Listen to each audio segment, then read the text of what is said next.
Semoga senantiasa diberi kesehatan oleh Allah Subhanahu wa taala. Abtadaha min kulli su'in wa bala. Bunda haja masnah. Semoga dipelihara Allah Subhanahu wa taala. Bapak, ibu-ibu, alhamdulillah dengan izin Allah kita hari ini bisa mengikuti pengajian menyambung kajian yang masih bab yang bulan-bulan dahulu ya. Bismillahirrahmanirrahim. Sebelum ini kita membahas tentang satu pertanyaan tentang seorang yang berkata, talabnal masyayikh falam najidhum wa wajadnahum falam na'rifhum. Kami mencari guru, dalam hal ini guru di dalam tarikat, ya, kami tidak dapat, tidak jumpa ya. Terus jumpa artinya wa wajadnahum, kami ketemu, artinya ada orang yang disebut sebagai pimpinan tarikat, mursyid, falam na'rifhum, tapi kita nggak kenal. Ada 3 sebabnya yang sudah kita jelaskan. Ketiga-tiganya adalah salah memahami mursyid. Gitu. Orang yang mengatakan sekarang sudah tidak ada mursyid, maka sebenarnya dia salah memahami mursyid itu. Itu yang sudah kita terangkan. Ada yang meletakkan sifat-sifat mursyid itu keluar dari sifat kemanusiaan, nggak boleh salah. Ya, kalau salah batal. Gitu. Itu menurut pandangan dia. Kedua, ukuran mursyid menurut paham dia. Ya, kan ada orang-orang yang hubbul azamah, yang merasa dirinya besar, merasa dirinya bersih. Jadi kalau ada orang enggak ngelihat kebesaran dia, oh ini bukan wali gitu. Jadi ukurannya dia gitu. Ini sampai kapanpun enggak dapat ya. Kalau dapat, kalau ketemu enggak bakal ngikutin. Kalau ngikutin enggak bakal sabar. Karena persepsinya subjektif. Yang ketiga, orang nyari guru, nyari karomat, nyari kemanjuran, nyari kesaktian. Ya ketemu yang begitu gitu. Dan mursyid tidak seperti itu. Ya.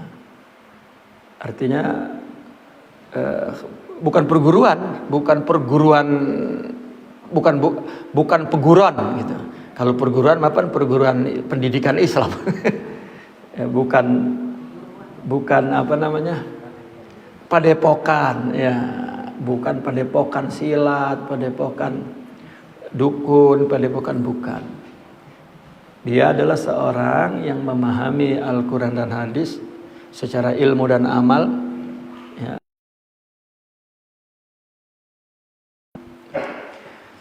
Lalu kita sambung sehari ini.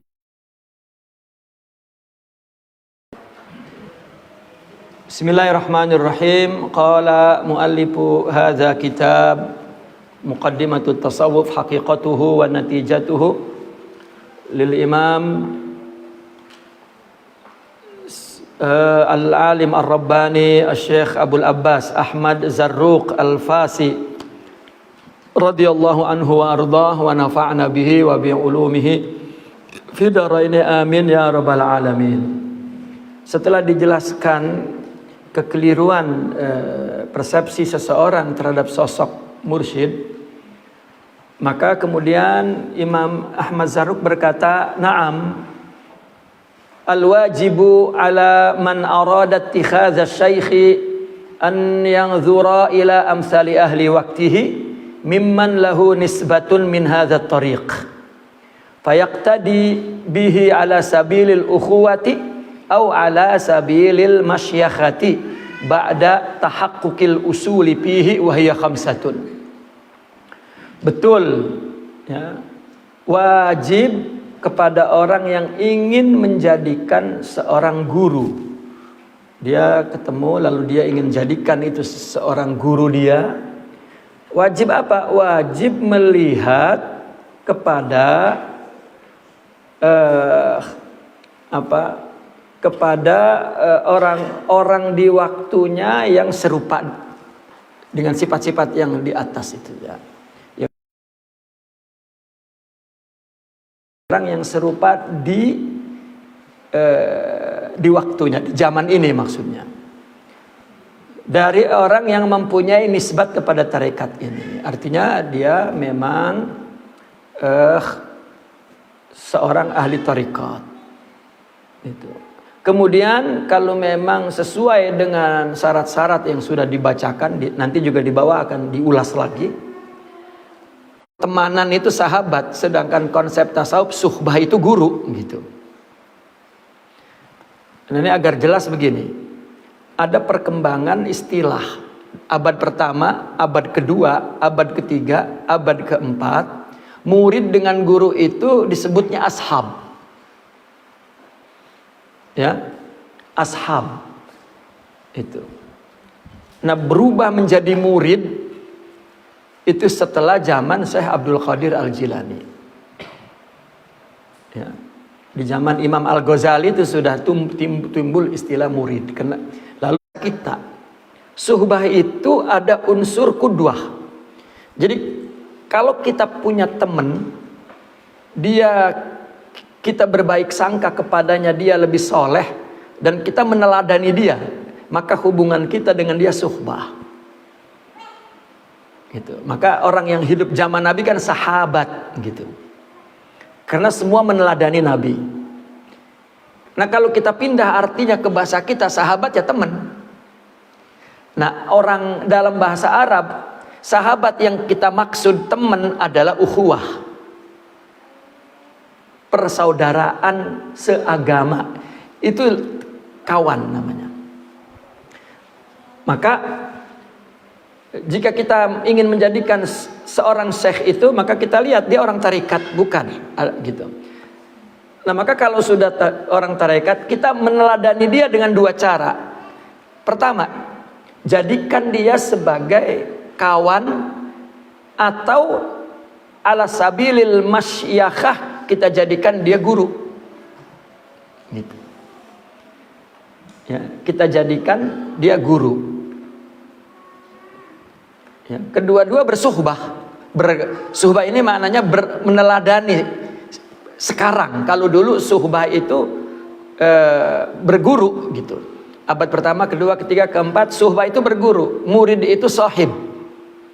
Nah, sekarang murid ya murid, gitu. Nah, suhbah menjadi metoda. Nah, suhbah ini jadi teladan sekarang. Makna suhbah adalah qudwah. Ya. Kan ketika ada seorang tokoh kemudian dia membuat istilah-istilah, sudah barang tentu setelah itu ada ulama yang telah memasukkan ke dalam kamus baru, begitu. Kita kalau baca kamus itu satu kata aja. Kita cari kamus abad pertama, kedua, ketiga, keempat, itu ada tatawur dalalahnya, ada perubahan semantik makna, gitu. Itu ada. Maka kita setiap baca kitab lihat abad berapa, maka artinya apa pada saat itu. Nah, untuk bersuhbah, untuk berqudwah, untuk meneladani, caranya dua. Jadikan dia kawan, persahabatan dalam bahasa kita. Kedua, jadikan dia guru. Kalau tidak mampu menjadikan guru, kenapa? Karena etikanya banyak. Kalau kita jadikan guru, maka kita mesti punya adab, gitu. Mesti punya adab yang tinggi. Karena berguru kalau tidak ada adabnya, sama juga jasa tidak ada ruhnya. Artinya hubungan guru murid itu kan fisiknya, tetapi tidak ada adabnya, maka berarti tidak ada ruhnya.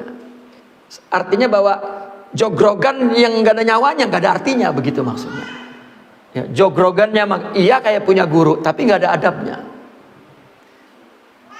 Ya, kan lebih serem jogrogan tuh. Emang nerjemahin lo pakai bahasa Indonesia nggak ada pendapat. Ya, kalau pakai bahasa Bekasi dapat semua, ada semua. Sosok gitu ya, bentuk.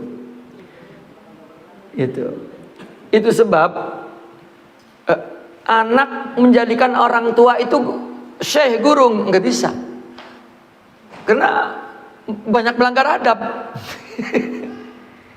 Ya. Saudara, adik, abang, sepupu misalnya nggak bisa, karena al-qurbu hijab, kedekatan emosional itu menjadi penghalang untuk dia menjadikan guru itu adalah qudwah yang mesti dia lihat ideal 100%. Dalam anggapan, dalam realita nggak ada orang yang sempurna 100%. Itu hijab. Al-mu'asaratu hijab. Orang yang hidup sejaman juga hijab. Illa man rahimah rabbi, kecuali orang yang dirahmati Allah. Nah ini, maka kalau tidak mampu menjadikan guru karena banyak etikanya, jadikan dia sahabat, kawan, ikhwan, ukhuwah. Tetap dengan niat berkuduah, karena tetap kita mengakui bahwa dia mempunyai ahwal, mempunyai maqamat di sisi Allah, dan kita mengingini itu, maka jadikan dia sahabat. Itu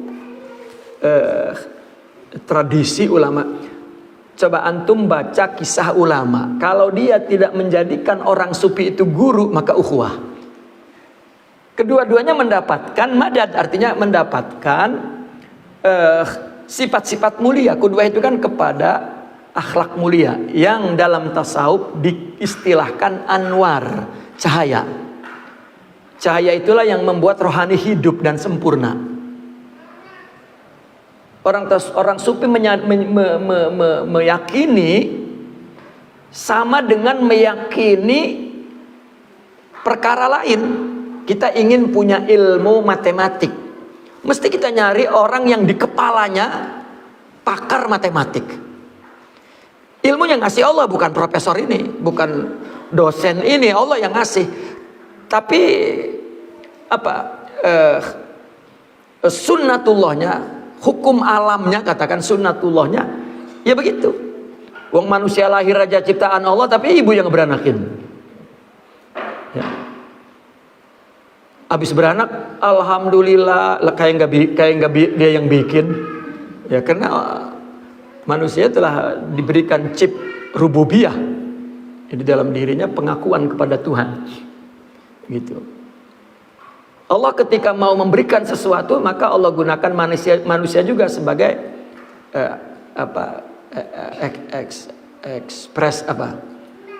manifestasinya, sebagai mazharnya. Ya, tidak.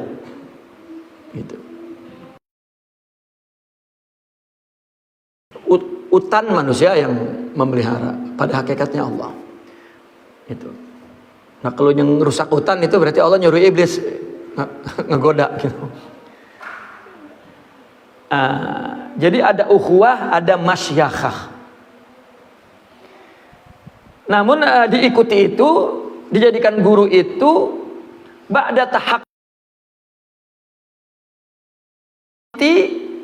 beberapa dasar di dalam dirinya, beberapa sifat dasar di dalam dirinya, yaitu ada 5. Ada 5 sifat yang perlu dipastikan orang yang kita jadikan teladan baik, ya, yang kita akan berteladan dia, baik hubungannya persahabatan atau guru. Maka ada wahiyah khamsatun, ada 5 dasar sifatnya. Pertama, tarkut tama'i.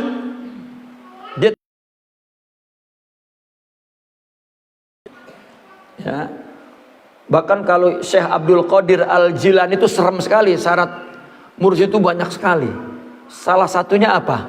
As-sakha. Bahkan kalau Syekh Abdul Qadir Al-Jilani dalam kitab Futuhannya, kalau ada orang mengaku dirinya guru sufi tetapi pelit, gugur menjadi seorang mursyid.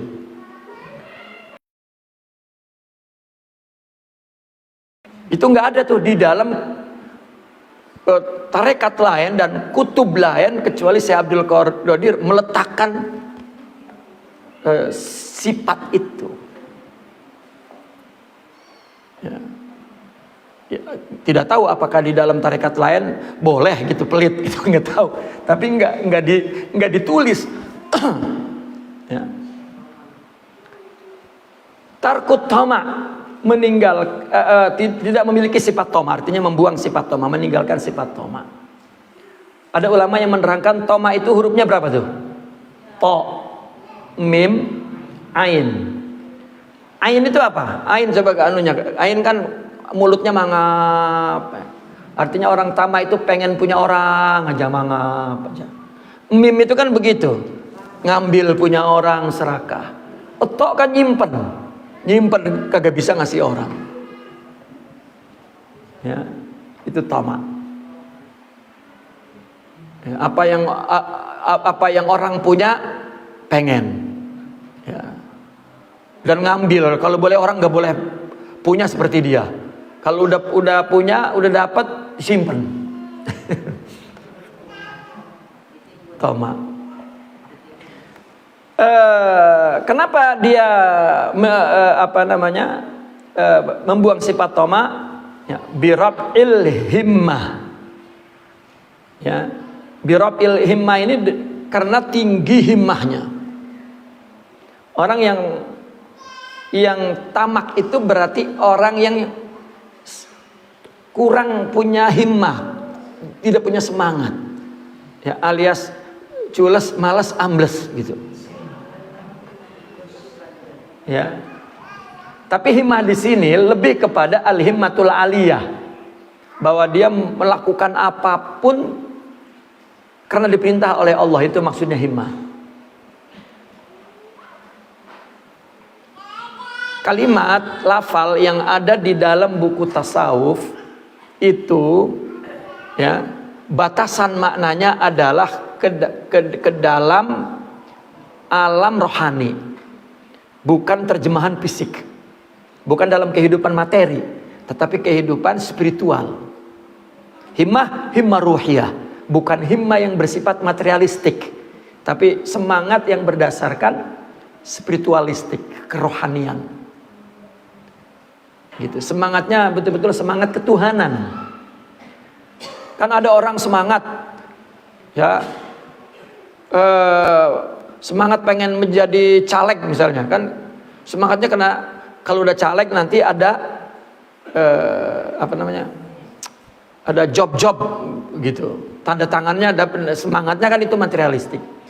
Ada orang semangat ingin betul-betul murni melakukan perubahan, itu kan bersifat spiritual gitu. Nah, ada semangat yang ingin Allah, ya. Karena orang sufi memahami kehidupan ini begini, Bu. Manusia itu terdiri dari dua unsur, fisiknya, tubuhnya, jasadnya, ya, dan kedua rohaninya. Jasad ini Allah bikin sempurna, rezekinya udah Allah atur, jadi nggak usah bingung. Nggak usah mikirin sampai capek gitu. Tiap hari makan dipikirin aja. Tiap hari ada jalan, tiap hari dapat makan, tiap hari sampai stres. Nah, kata Imam Ibn Athaillah, ijtihaduka fima duminalak. Kelelahanmu, pikiran tuh, jiwa tuh, ya, terhadap sesuatu yang sebetulnya sudah dijamin. Tubuh kita ini diciptakan oleh Allah sempurna. Ada palanya, ada kakinya, ada tangannya, ada perutnya, matanya, bibirnya, hidungnya. Semuanya berfungsi.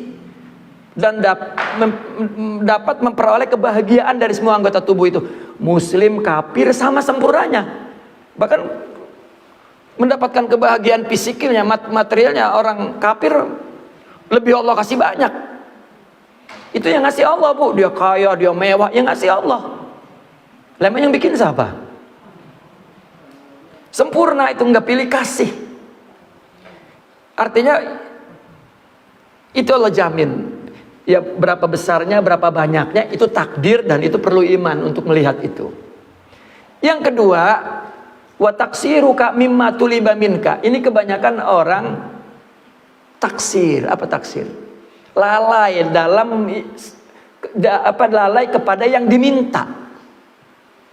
Allah meminta rohani kamu sempurnakan. Kalau fisik kita nggak bikin tangan. Ya, kita nggak bikin tangan, nggak bikin mata. Bagaimana mata? Ya, meskipun itu hidung pesek dioperasi plastik, nah, udah tua rusak bu, menyon lagi ntar. Iya, karena udah Allah yang bikin segitu, udah terima.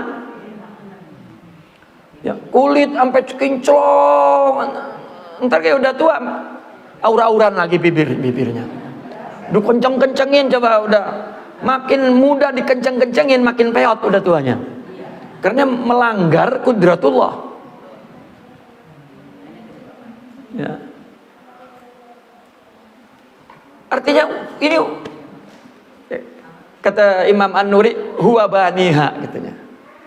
Tubuh ini yang bikin yang membangun itu Allah. Udah nggak usah dipikirin.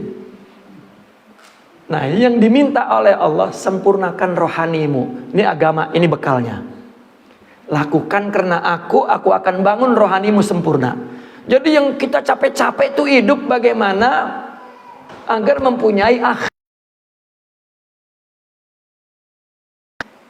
Ya, itulah yang dikatakan wa ma khalaqtul jinna wal insa illa liya'budun ay illa liya'rifun. Ya. Nah, kita dibalik, yang dijamin itu yang kita pikirin. Ya, mau ngaji dandannya lama sampai ketinggalan. Iya. Yang diminta oleh Allah rohaninya perbaiki agar qanaah, agar bersyukur, agar bersabar.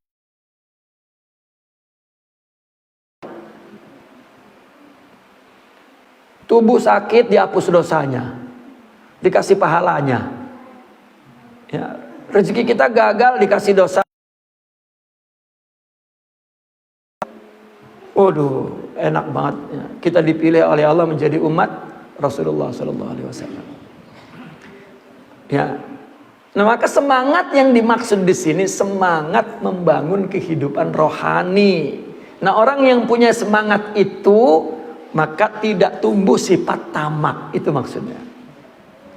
Orang yang punya himmah hidup ini membangun rohaninya, maka dia akan tarkut tamak. Wal ightina'i billah, konsekuensinya dia merasa cukup dengan Allah. Apa merasa cukup dengan Allah?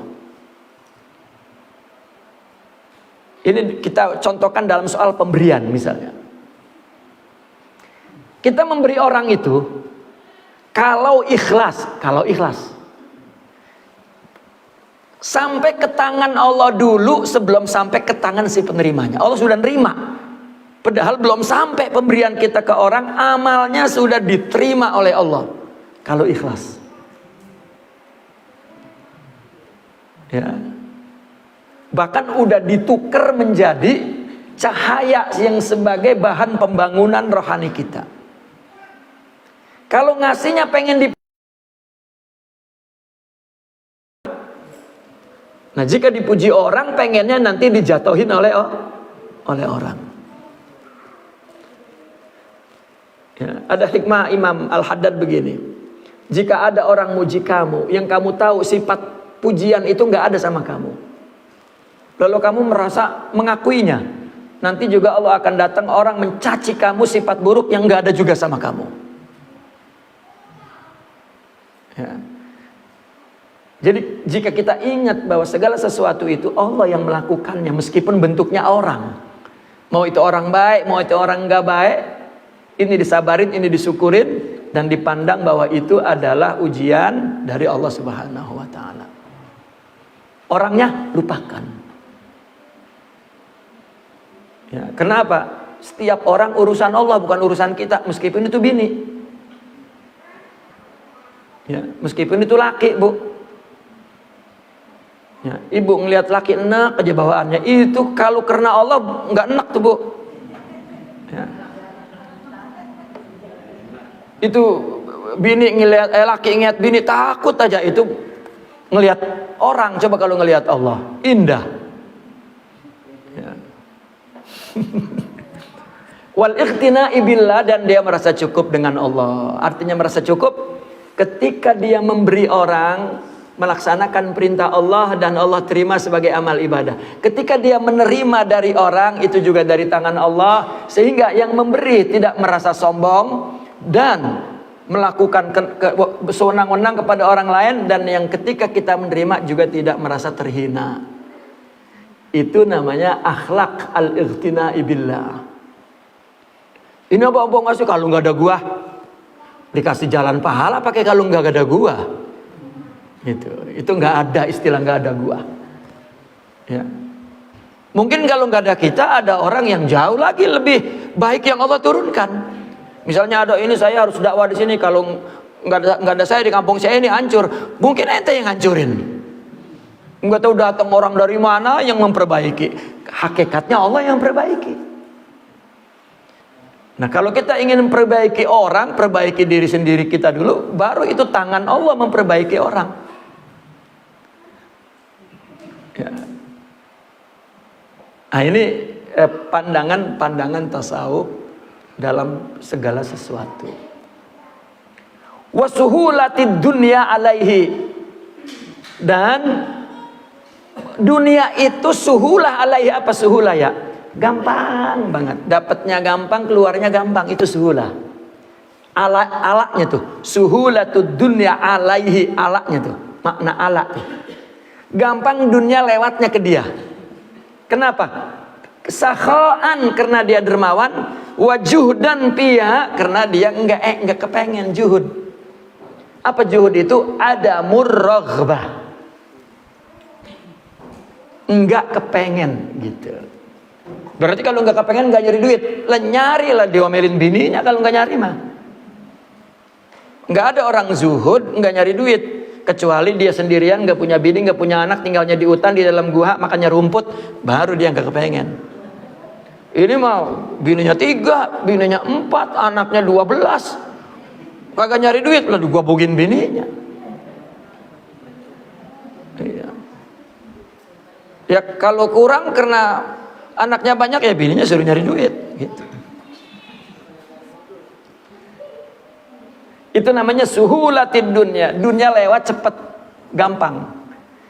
Karena dia punya dua sifat, sakhaan wa zuhdan. Nah, ini gambaran tidak punya sifat tomak, karena semangat hidupnya semangat robbani, bukan semangat materialistik. Yang kedua, ya ini ciri orang yang menjadi guru di dalam tasawuf. Kedua, wasti'malu makarimil akhlaq. Dia memakai akhlak. Isti'mal itu menggunakan akhlak. Tobaan secara karakter. Tobaan. Totobuan secara bersikap. Kan ada orang sikapnya kayak berakhlak, nggak tahu enggak. Jadi tobaan wa totobuan.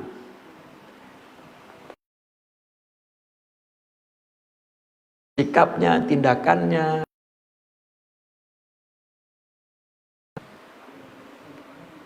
Ya, maka dia menggunakan di sini isti'malul akhlak. Orang yang kalau nggak punya centong nasi bisa pakai? Enggak. Punya akhlak baru bisa dia pakai akhlak. Kenapa pakai? Karena dia toban, punya karakter. Dan juga ketika dia berinteraksi totobu, maka bersikap kepada orang lain, maka dia juga menggunakan akhlak itu. Yang ketiga, wal insafu fil haq. Apa insaf? Dari nisb, tengah, netral. Ya. Dia netral dalam hak. Dia melihat kebenaran, enggak melihat golongan, enggak melihat orang. Maka kata Imam Ali, Ya'riful haq. Ya Allahumma shalli ala sayyidina. I'rifil haq, ya, ta'rif ahlahu. Gitu. Kenali kebenaran, engkau akan tahu orangnya. Artinya pelajari benar itu seperti apa. Ya. Yu'rafur rijal bil haq la yu'raful haq bir rijal. I'rifil haq ta'rif ahlahu, begitu. Orang dikenal karena dia benar, bukan benar itu apa kata orang gitu. Tu'raful rijal bil haq. Orang ini, rijal ini tokoh gitu. Ya, orang besar. Orang besar itu dikenal karena dia benar. Jangan meletak kebenaran di orang. Gitu. Pokoknya kalau dia benar, yang lain salah. Itu, ya, itu orang yang memandang begitu, dha'ful aqli wa qillatul ilmi. Akalnya lemah, ilmunya sedikit. Maka dia berpihak kepada orang karena nggak mampu melihat kebenaran. Yu'rafur rijal bil haq la yu'raful haq bir rijal. Jangan ngenalin kebenaran di orang. Tapi dikenali orang kena kebenaran. I'rifil haq ta'rif ahlahu. Pahami kebenaran, engkau akan tahu siapa yang bersama kebenaran. Maka dia kalau tahu hak, maka dia insaf. Netral fil haq. Ya. Bitarkil intisab, dengan tidak minta dinetralin. Indal japa, ketika ada kerenggangan, dia insaf lal intisaf. Ya. Apa insaf? Bersikap netral kepada orang lain, ya. Tetapi dia tidak al intisaf, tolabul insaf, ya. Minta agar dia menjadi titik netralnya, begitu. Misalnya punya pendapat saya yang benar, begitu. Dan ini ingin diletakkan sebagai pandangan yang netral, gitu. Dia tidak. Bahkan dia melihat mana yang netral, tahu karena dia bersama kebenaran. Illa an yakuna haqqan lillahi wadihan, melainkan jika adanya hak karena Allah itu jelas. Kecuali memang diuji, dia memiliki hak, begitu. Memiliki hak secara ilmu, secara akhlak, secara, ya, dia sudah memastikan dan pikirannya sudah tentram bahwa dia bersama kebenaran, maka mungkin dia al-intisab, meminta dijadikan pandangannya lah yang moderat, yang netral, gitu.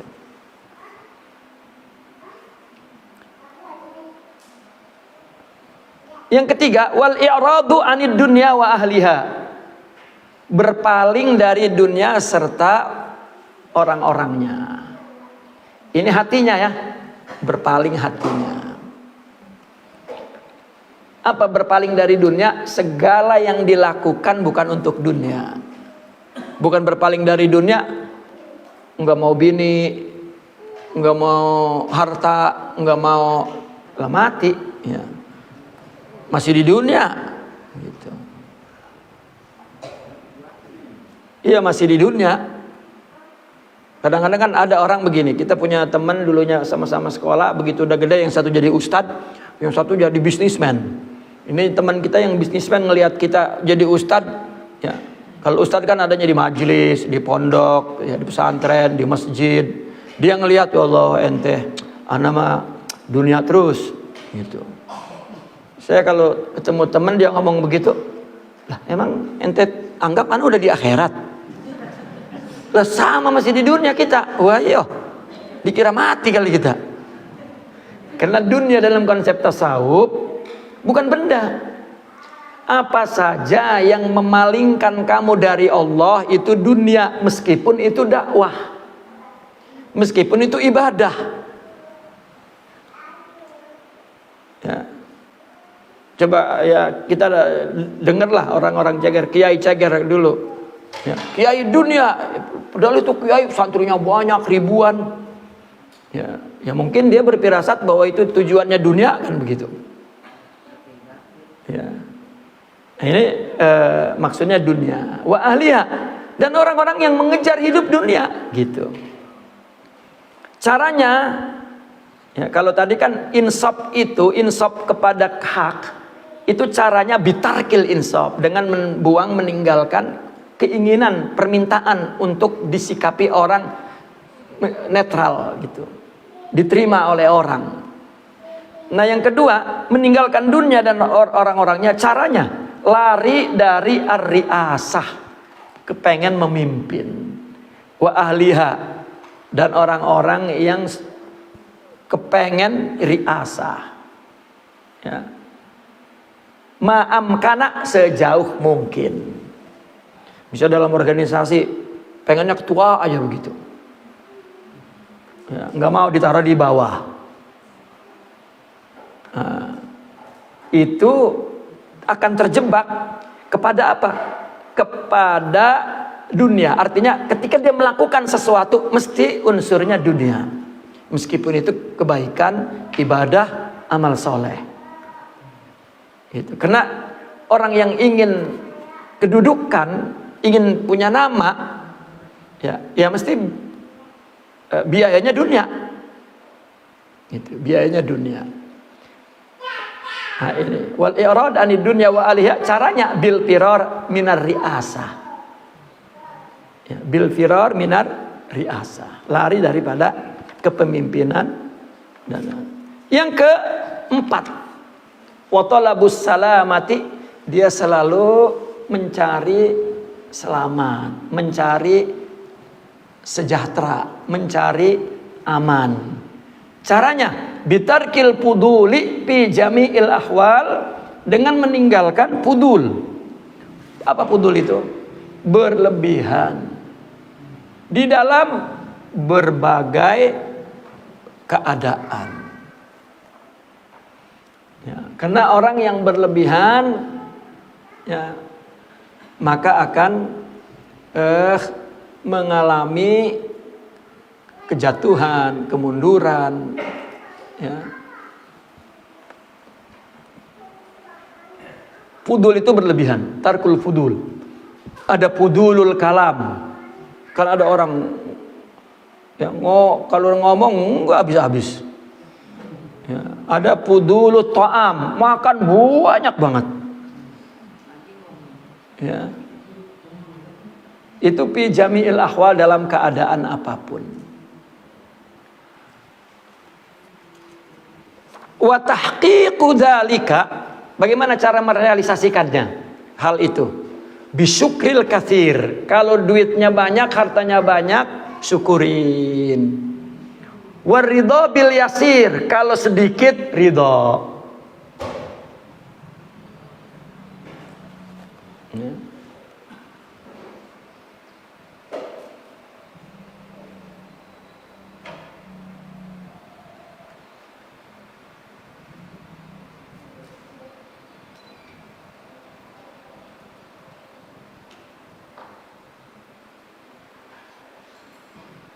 Wa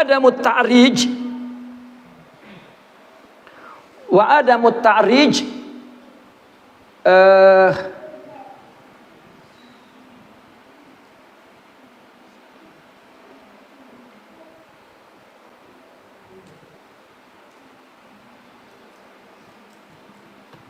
tidak jatuh, ya, ada muta'rij itu. Ya, tidak jatuh ketika tidak ada. Ya, nelangsa lah. Ya. Tidak nelangsa ketika tidak ada. Wa karahatil istitba. Ini tadi untuk menghilangkan toma, tadi ini kan urutannya kan gitu. Untuk menghilangkan toma mesti ada sifat yang diraih gitu. Apa? Syukur kalau banyak, ridho kalau sedikit, dan tidak merasa jatuh kalau lagi nggak ada. Kan itu memang nggak ada berapa kali. adanya berapa kali? Lah kan memang terus beriringan.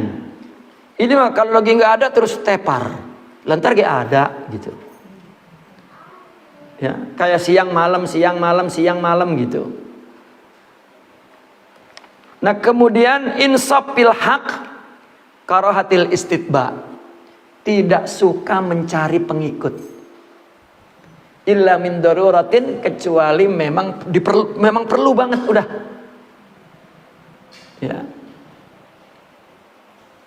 Itu karahatil istitba. Istitba yakni talabu al-ittiba, nyari pengikut. Itu nggak suka, karena kalau orang nyari pengikut maka dia pengen pendapatnya di pengikutnya baik, maka mendorong untuk al-intisab, minta diinsapi, minta dipilih sebagai orang yang benar. Ya, padahal kebenaran itu bersama kepada kebenaran itu mesti netral, tidak berpihak kepada dia. Nah, itu konsekuensi dari mencari pengikut. Wa adami ta'arrud lil manafi'il 'ammah. Ini i'rad dari dunia mungkin ya, berpaling dari dunia, maka wa adamu ta'arrud ya. Wa adamu ta'arrud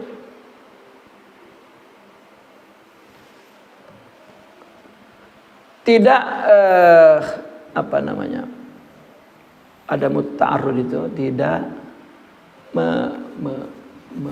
menginginkan sebetulnya ya, lil manafi'il 'ammah, kepada fasilitas umum ya, ada muta'arrud ya, tidak ta'arrud itu menempatkan diri di kemaslahatan umum gitu, ta'arrud. Apa bahasa Indonesianya ada muta'arrud itu? Apa di situ artinya, Pak? Tidak kan begini, orang mencari sesuatu yang diinginkan lalu dia melakukan sesuatu begitu. Itu kan ta'arrud namanya. Tidak mengharapkan fasilitas umum. Begitu. Fasilitas umum biarkan umum. Gitu. Ini fasilitas umum pengen dia pakai. Ini kemana anunya tuh, cara cocoknya tuh?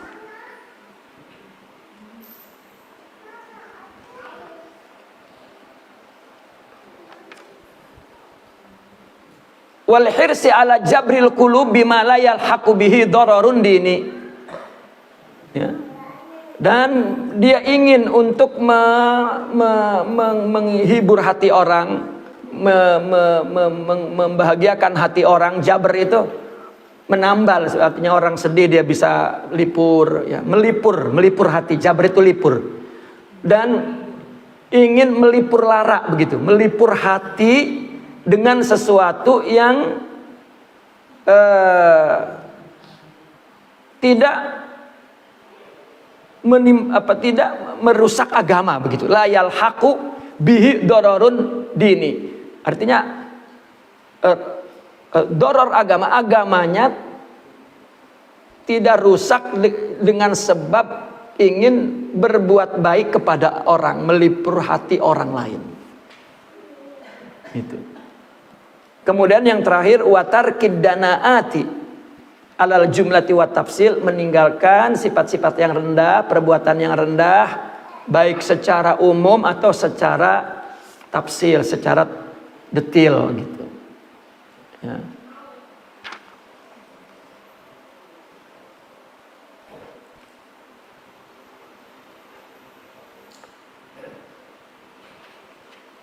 Kan itu ada 4 ya. Ada 5 ya, 5. Tahqiq dalika bisyukril kasir wa ridha bil yasir wa adamu tarij indal adam, itu 1. Wa karahatil istitba, itu yang kedua. Insaf. Wa adamu ta'arrudil manafi'il amah, itu i'rad dari dunia. Enggak, itu termasuk ke istimalul ma'al akhlak ya. Beliau ini 1, 2, 3, 4, 5, 1, 2, 3. Tahqiq dzalika bisukril kasir waridha bil yasir wa adami ta'rij indal adam. Ini satu ini karena satu makna. Ya, wa qaratul istitba istimal atau ta'rij ini yang kedua ini ta'rij istimalul akhlak tabaan wa tatabbuan. Kemudian yang ketiga karahatul istitba illa darurah insaf. Nah, kemudian wa adamu ta'arrudil manafi i'rad ahli anid dunya. Kemudian baru wal hirs ala jabril qulub. Ya. Itu juga termasuk i'rad dari dunia itu. Baru tarkud danaat alal jumlati wa tafsil, itu yang terakhir. Talabus salama bitarkil pudul, dengan meninggalkan yang rendah-rendah. Ngomong kebanyakan sampai ngomong yang buruk-buruk keucap gitu. Maka harus ditinggalkan sifat-sifat rendah. Wabil jumlah. Tapi kalau diringkaskan, diglobalkan, fal kamalu fi salasah. Ini kan cerita tentang kamal ya dari awal itu, kesempurnaan. Karena seorang yang patut menjadi guru dalam tarekat itu yang kamal ya, yang dari istilah kamal itu dari yang awal ya diucapkan. Itu maka secara global kesempurnaan itu ada pada 3. Pertama al-aqli, akalnya. Ya. Kedua wal muru'ati.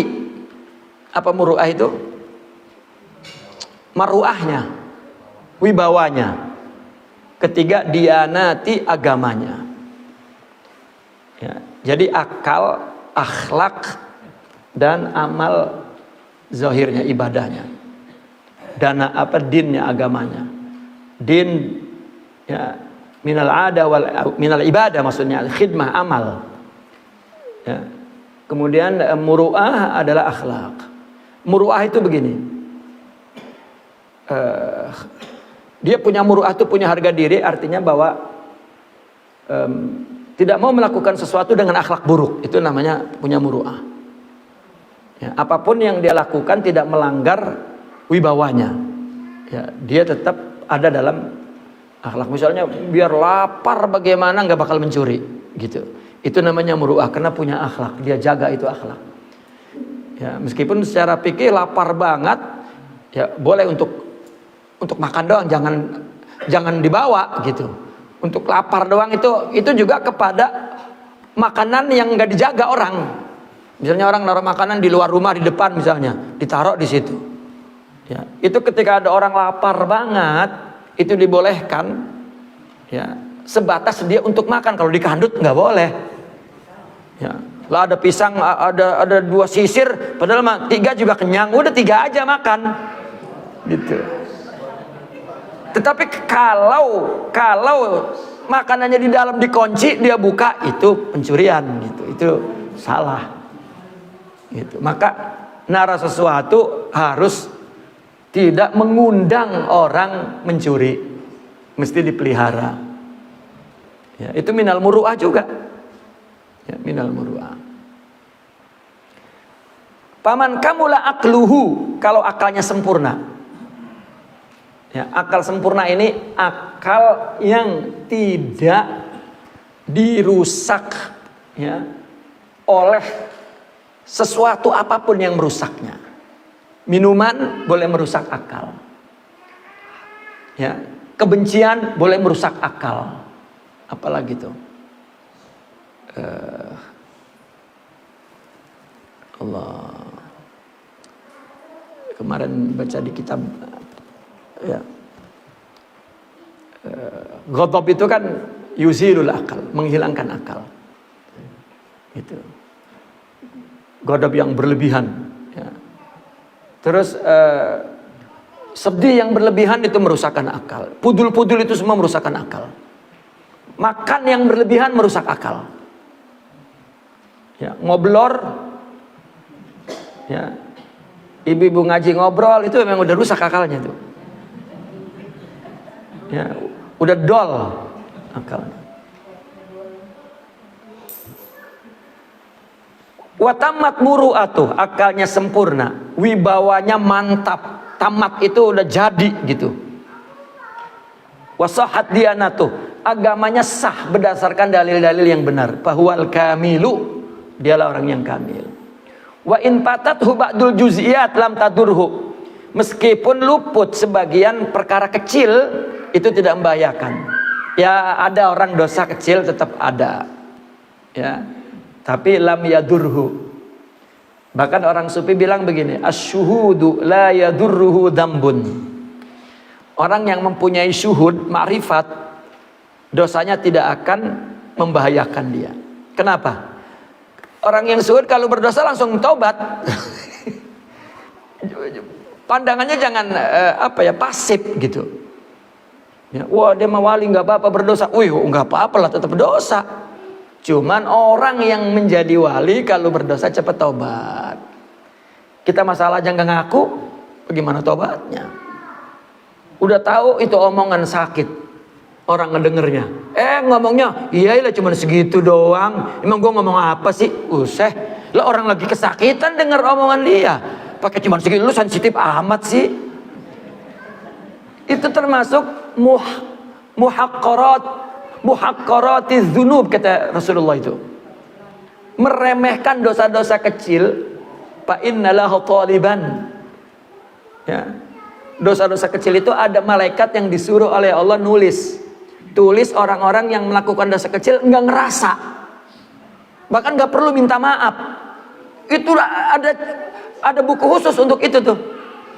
Nanti udah diperiksa yang gede-gede, kata malaikat, ini banyak banget, ya. Iya, gitu. Ada dosa dia cuma segitu, jangan segitu. Ya. Iyyakum muhaqqaratiz dzunub, kata Rasulullah.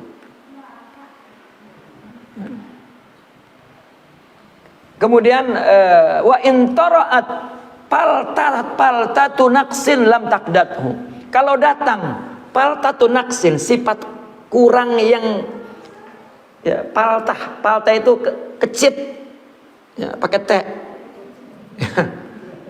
Palta itu artinya berpaling melenceng dari kebenaran dikit. Ya, lam takdah bihi, tidak mencederai kesempurnaan. Ya. Ada kesalahan kecil tidak mencederai kesempurnaan seseorang. Maka tadi sebelum ini kan kita tidak membolehkan memahami ada orang yang sempurna tanpa salah. Ada sekelompok orang, dan itu banyak diceritakan di buku-buku tasawuf. Dia menjadikan gurunya nggak boleh salah, keluar dari sifat basariyah, sampai dia sendiri nggak bisa ngagunginnya karena dia naruhnya tinggi banget. Begitu dia ngelihat salah dan dia nggak bisa ngampunin, ya, nggak bisa ngampunin. Gua kira dia orang suci, gua tahu berak, katanya begitu. Ini yang salah otak orang itu, tidak memahami manusia itu ada basyariah. Apalagi kalau dia punya ilmu luas bahwa salah itu Allah ciptakan untuk diampun oleh Allah, bukan untuk dikutuk. Ya, ada orang ngutuk salah sampai turunan. Nggak ada hati yang lebih busuk dari itu. Ya, anak nggak memikul dosa orang tua. Ya, itu karena hatinya busuk. Ya.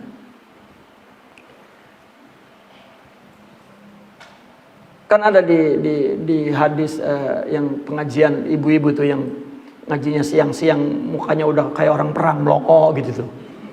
Ya, akhirnya nggak masuk ilmu. Ya. Ngajarin orang ngajar ilmu itu seperti orang nyiram air di tanah. Kalau tanahnya miring, disiram air, nyerap nggak itu air di tanah? Enggak, numbuhin enggak? Nah kalau ada orang nyiram air di tanah miring, orang goblok apa orang? Nah orang yang ngaji dibiarin ngobrol, itu gurunya goblok. Iya ngaji aja udah nggak diterima sama hatinya. Kan umpama orang ngajar itu, umpama orang nyiram di tanah. Orang semua kalau mau nanam-nanam, mesti yang pertama dilakukan tanahnya dipastikan subur. Dikeduk, dilihat bagus apa enggak, agar disirami air, lalu tumbuh pohonan. Tumbuh pohonan ini paham dan amal, air itu ilmu, tanah itu hati. Yang nyiramin itu yang ngasih. Lah ada orang ceramah nggak ngedengerin, tapi terus. Sama juga orang nyiram di tanah bebatuan. Ayo aja nyiramin gak tumbuh-tumbuh. Ya. Jadi saya kalau ngaji ada orang ngobrol, saya rasanya goblok. Goblok, budek, toblok. Kenapa dibiarin? Ima disuruh keluar atau mau ngaji enggak, kan gitu. Karena yang nungguin Allah. Ya kalau kita yang nungguin mah kita kasih saudara-saudara dulu kan gitu. Yang tetangga-tetangga dulu. Lah kan Allah yang nungguin. Ya, kita ilmu dari ulama, dari kitab, ya, dikasih, kita paham, kita kasih. Ya Allah yang memberikannya. Ya, cuman disiapin tanahnya dulu, Bu. Dengerin kalau ngaji itu namanya nyiapin tanah. Supaya disiramin air, Allah tumbuhin. Gitu. Paham ya Bu? Bukannya oh ini Ustadz marah mulu lah, bukan ya.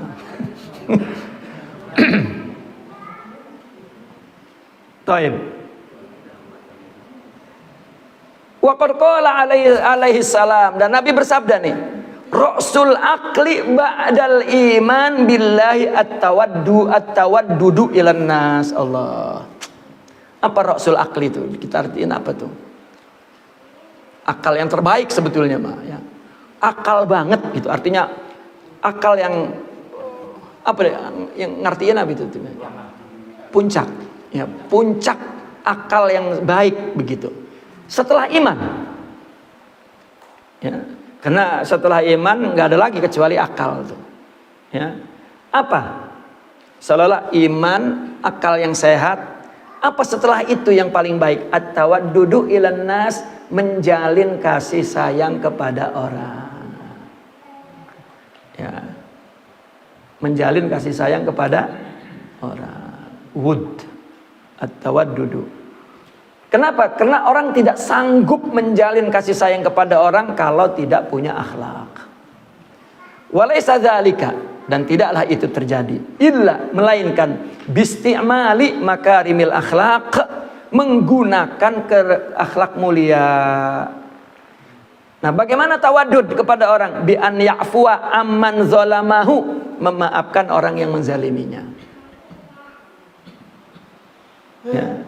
Bahkan ini dalam hadis ahli surga, Nabi mengatakan ahli surga ada 3 sifatnya. An ya'fuwa amman zalamah, memaafkan orang yang menzaliminya. Ya. Wa yu'tiya man haramahu, memberi kepada orang yang tidak memberi. Apa yang gua ngasih dia nggak ngasih, yang berarti dia tidak menggunakan akhlak. Ngasih dia nggak terima kasihnya pisan, seremen kata dia mah bener banget itu. Padahal itu dia tidak menggunakan akhlak. Makanya tadi himmah itu orang yang melakukannya memberi kepada Allah, menerima dari Allah. Orang mah bodoh amat. Gitu. Kemudian wayasila man qata'ahu, menyambung orang yang memutusnya. Ya. Wah, mau kemana Pak? Mau silaturahmi? Nggak berhenti tiap hari silaturahmi mulu. Bukan, aman yang lagi rapat mah datangnya bukan silaturahmi, nyusahin. Silaturahmi itu nyambung kepada siapa? Yang mutusin. Itu baru nyambung. Nah ini mah silaturahmi seminggu sampai 4 kali. Lah itu menyusahin. Ya, karena ada hikmah yang dikatakan la tadumu ulfatun ma'al kulpah, katanya. Kalau orang menjalin persahabatan sering nyusahin, nggak lama. menjaga silaturahmi. Tapi tiap hari silaturahminya. Ya. Itu bukan silaturahmi. Ya.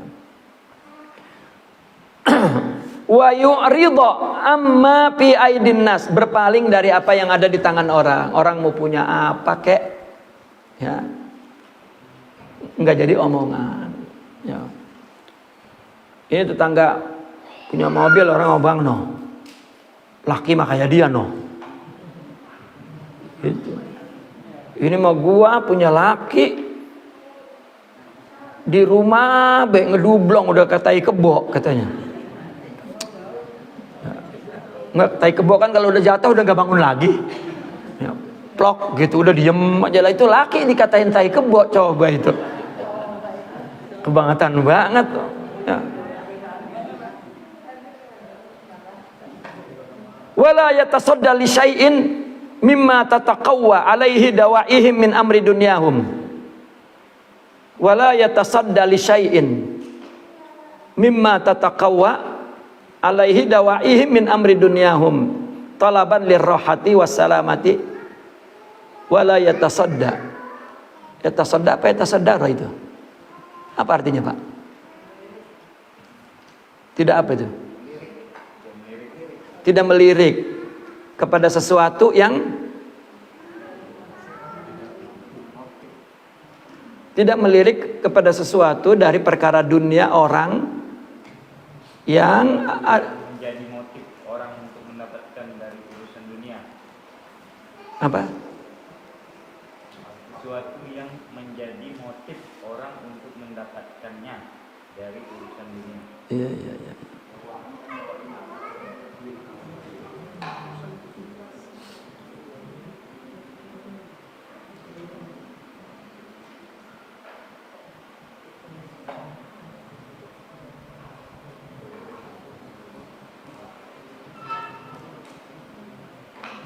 Kayaknya nggak pas artinya itu.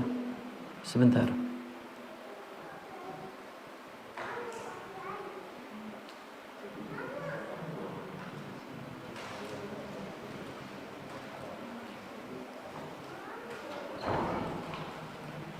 Wala yatasadda li syai'in. Wala yatasadda li syai'in. Dan tidak, sebetulnya kalau yatasadda li, ya yatasadda li.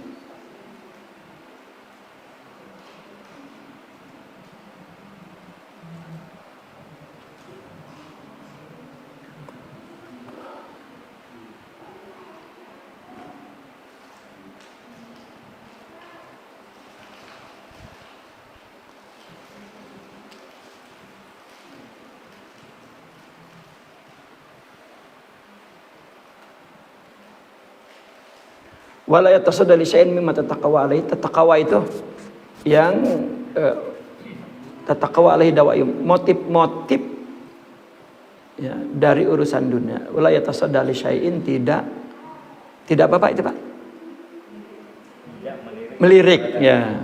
Tidak melirik kepada sesuatu urusan dunia meskipun ada motif yang kuat begitu. Itu maksudnya. La yatasadda li syai'in itu kan mimma min. Itu kalau ada ma dan min maka itu maknya ya mak syai', minnya min bayaniyah gitu. Jadi tidak melirik kepada sesuatu daripada perkara dunia yang motif-motifnya cukup kuat gitu. Ya. Artinya dia untuk mendapatkan itu ada motifnya. Tapi dia tidak melirik meskipun ada motifnya. Ada faktor yang dia boleh mendapatkan sesuatu itu. Ya, ini gambaran orang yang tidak ingin apa yang ada pada orang, meskipun ada motif dia untuk memperolehnya, tetapi dia tidak melirik karena sakingku dia melihat tidak punya artinya sifat iri dengki gitu kepada apa yang dimiliki orang lain sehingga ya. Tolaban lirrohati wassalama, karena mencari kerehatan dan keselamatan. Wa la yatasaddil syai'in ini tidak melirik kepada sesuatu urusan dunia orang lain, ya, yang motifnya cukup kuat untuk memperolehnya, begitu. Wa fi ma'na zalika, dan artinya itu semua ada pada syair ini. Qila wa qailatin mali araka mujaniban, wa qailatin mali araka mujaniban umuran wa fiha litijarati marbahu.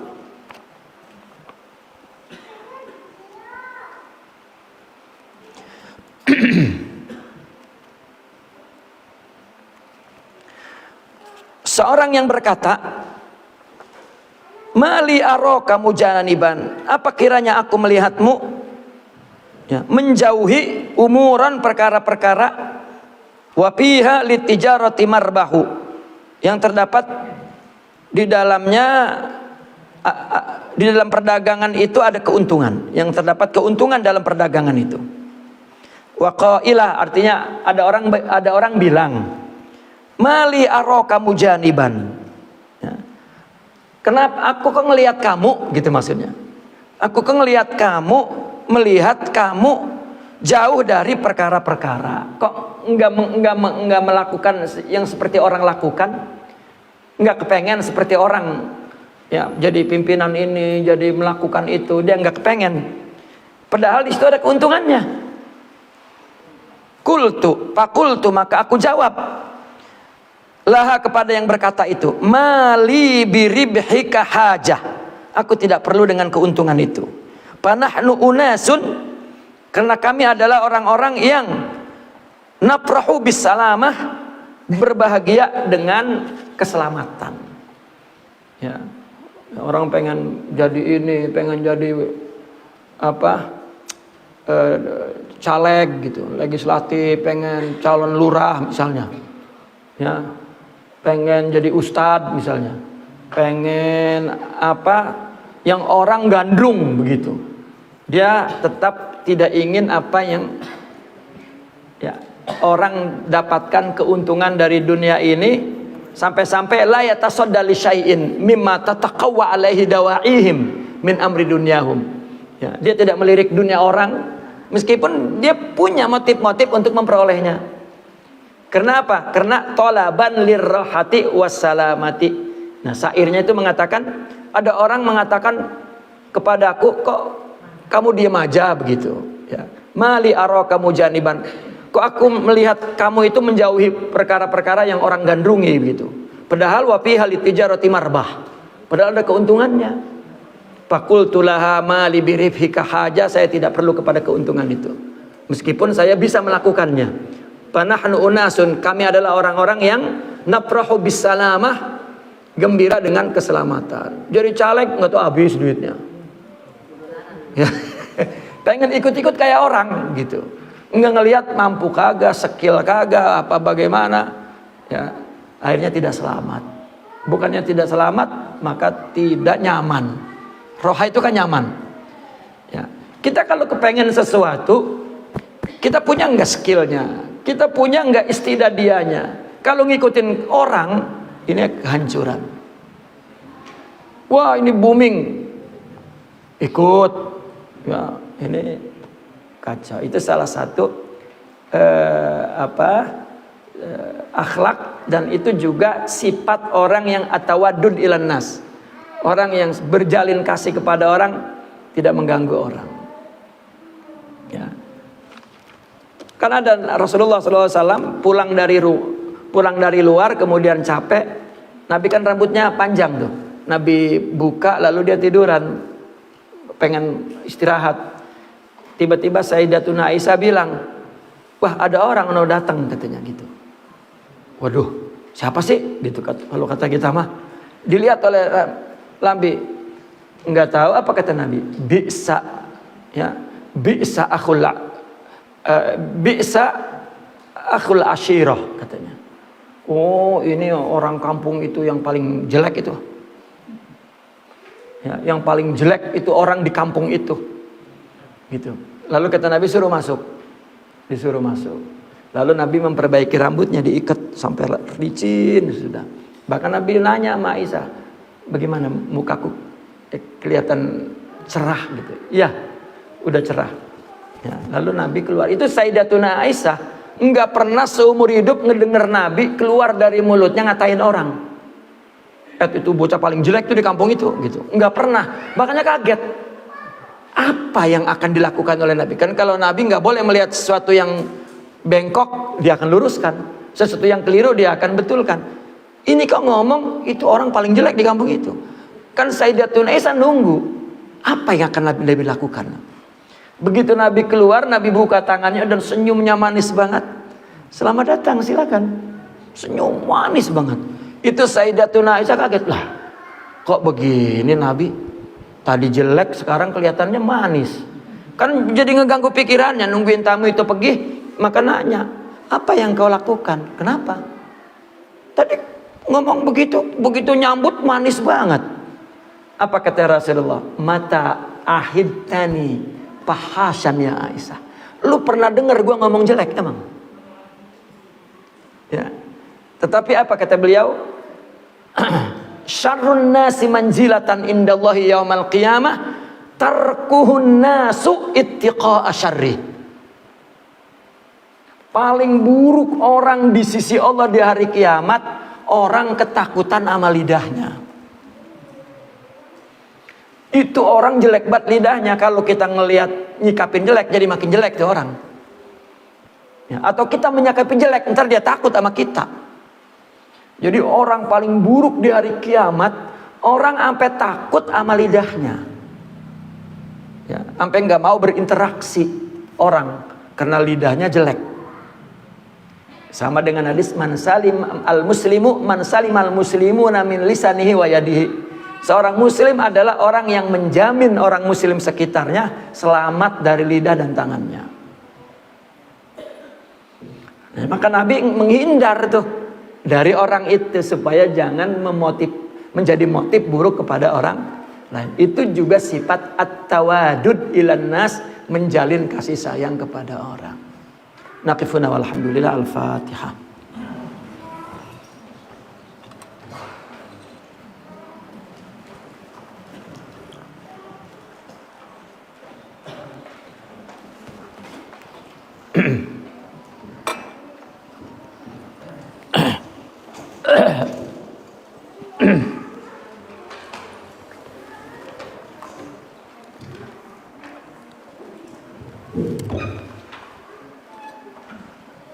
Al-Fatihah. Bismillahirrahmanirrahim. Bismillahirrahmanirrahim. Iyyaka na'budu wa iyyaka nasta'in. Ihdinas siratal mustaqim. Siratal ladzina an'amta 'alaihim ghairil maghdubi 'alaihim waladdallin. Amin amin. Amin. Ya Rabbana